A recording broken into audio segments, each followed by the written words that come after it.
Jek London hayotga tashna edi. U odamlarni yaxshi ko'rardi. Uning bosh g'oyasi bor edi. Bu g'oyada esa butun insoniyatning baxti ko'zlangan edi. Jek London atrofidagi bir hovuch odamga yaxshilik qilib, o'zi tanimaydigan millionlab odamlar haqida o'ylamaydigan kishi ham yoki butun insoniyat haqida o'ylab, yonidagilarni faromush qiladigan kishi ham emasdi. U hammani o'ylar, hammaga yaxshilik qilardi.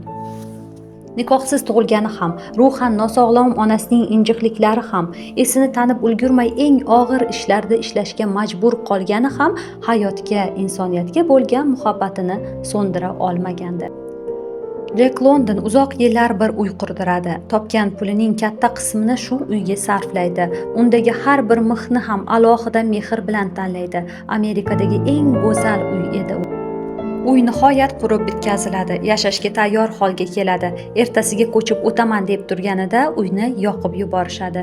Ilk bor o'sha tunda o'zining eng katta orzularidan biri yonib kul bo'layotganiga qarab turganida Jek Londonning odamlarga bo'lgan ishonchiga dars ketadi. Shundan so'ng u odamlarga boshqatdan razm solib qaraydi. Shundagida hamma uni aldayotganini, undan foydalanayotganligini ko'radi. Nashriyotlar imkon qadar unga kamroq pul berishga urinishardi. Ishchilari qo'l uchida ishlashardi. Onasi uni yaxshi ko'rmasdi, xotini ham uni yaxshi ko'rmasdi.